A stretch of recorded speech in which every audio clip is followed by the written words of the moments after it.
Ito na yata yung pagkain na susolusyon sa init ng panahon na siguradong magugustuhan din ng ating mga kids. Nasaktong-sakto nga ngayong magpapasokan para sa mga Gen Z natin at sa mga piling Gen Z. Aray mo. Ito nga yung Diogi, your proyo, your story. O mas kilala sa tinatawag na DIY. O mga kuys, hindi yan yung destroy it yourself ha.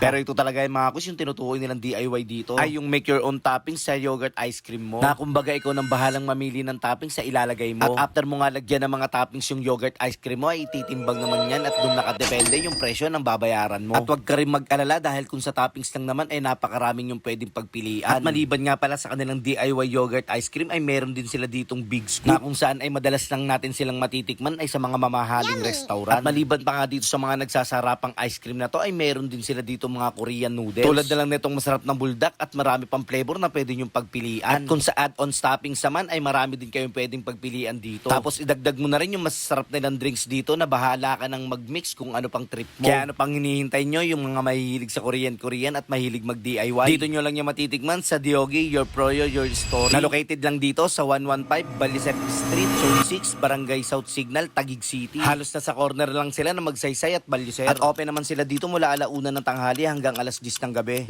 So ito yung titigman natin, yung kanilang carbonara. So, mabisa to kasi gawa ni Boy Jim. Ayan. Ayan. Wow. Titigman natin mga kuys.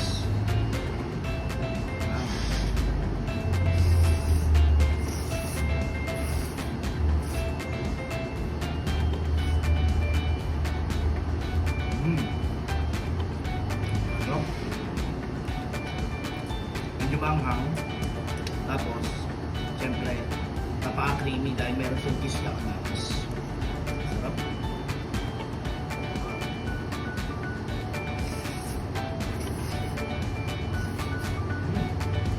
Tapos naman mga kuys, tikman natin yung kanilang pinagmamalaki dito. Ito nga talaga yung dinadayo dito, yung kanilang yogurt. DIY yan mga kuys. So ito yung nilagay natin, dami. So meron siyang mango. Yan, dami mga kuys, sobro. Tikman na natin. Saktong-sakto sa mga estudyante.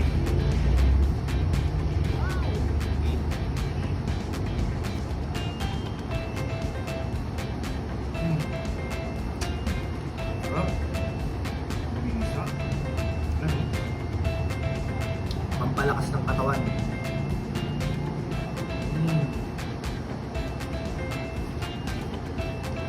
Sigurado magugustuhan to ng mga kids. Yan. Bisa. Wow. Okay.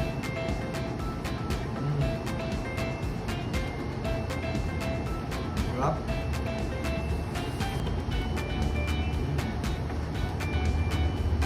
Sakto-sakto kasi medyo mainit yung panahon talaga. Tapos, bahala ka pa kung anong toppings gusto mo. Papanalo.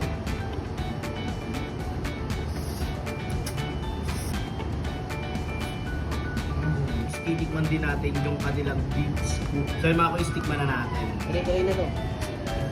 Tikman natin. Ayun. So avocado flavor yung kinuha natin. Tikman natin ito. Ayun. Wow! Ayaw pa. Ice cream para sa mainit na panahon. Sarap.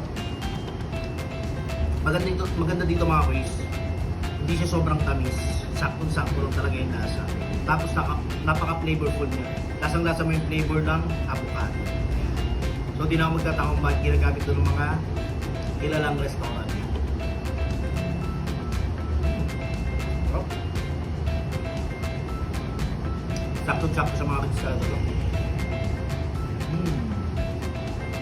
At syempre mga kuys, kung drinks naman yung pag-uusapan, meron din sila ditong panlaban.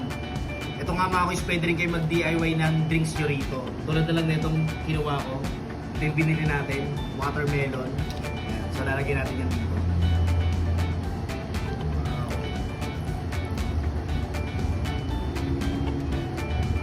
So bahala na rin kayo kung anong klaseng drink yung gusto nyong gawin. Ayan.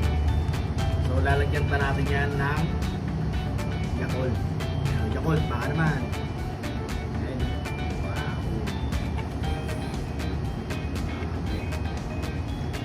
So mga quiz, to pwede to sa mga bata at matanda. Ayan. Pwede na pangalo ko. Next natin yan. Wow.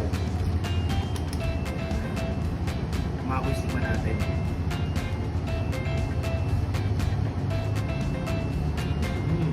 Sarap.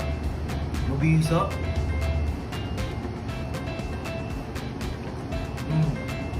Sarap, promise. Walang halong biro.